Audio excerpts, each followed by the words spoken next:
नमस्कार, आपका स्वागत है।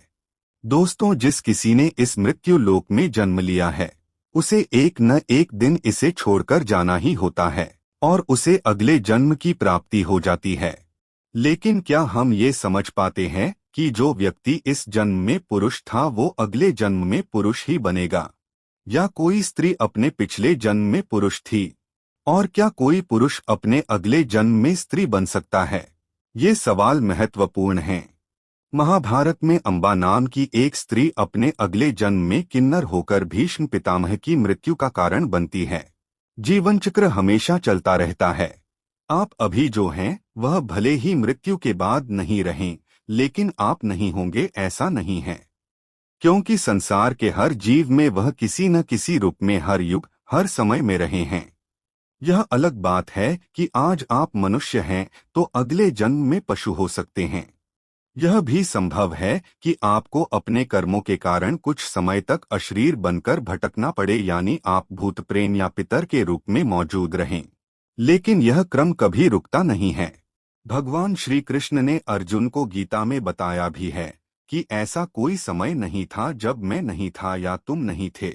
यह अलग बात है कि मुझे अपने हर जन्म का ज्ञान है, लेकिन तुम्हें उनका ज्ञान नहीं है। बस यही अंतर है नर में और नारायण में। लेकिन नर का मतलब यहाँ पुरुष से नहीं बल्कि मनुष्य और अन्य जीवों से है कि उन्हें अपने अगले पिछले जन्म का ज्ञान नहीं होता, लेकिन कुछ ऐसी यादें रहती है जिससे व्यक्ति को अपने पूर्वजन्म की बातें याद रहती हैं। और इसके बारे में पुराणों में भी बताया गया है कि कोई स्त्री अपने पिछले जन्म में पुरुष थी या कोई पुरुष अपने पिछले जन्म में स्त्री था। शास्त्रों के अनुसार भीष्म, विदुर, शांतनु पूर्व जन्म में क्या थे, इसका उल्लेख पुराणों में मिलता है। इसके अलावा कोई राजा अपने पिछले जन्म में गाय या कुत्ता था, इसी के बारे में भी बताया गया है। तो चलिए दोस्तों, आज हम जानने वाले हैं कि आखिर किन गलतियों की वजह से हमें अगले जन्म में स्त्री का जन्म मिलता है। आगे बढ़ने से पहले दोस्तों, अगर आप हमारे चैनल पर नए हैं तो वीडियो को लाइक करें, साथ ही चैनल को सब्सक्राइब करना ना भूलें।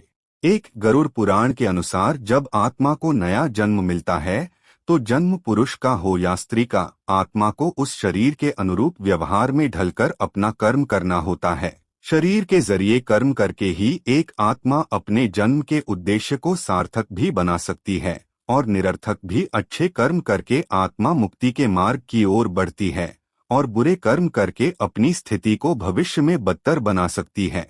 यदि कोई पुरुष महिलाओं वाला आचरण करता है, स्वभाव में महिलाओं वाली आदतें ले आता है या वही काम करना चाहता है जो एक महिला को करना चाहिए, तो ऐसे पुरुषों की आत्मा अगले जन्म में स्त्री का शरीर धारण करती है।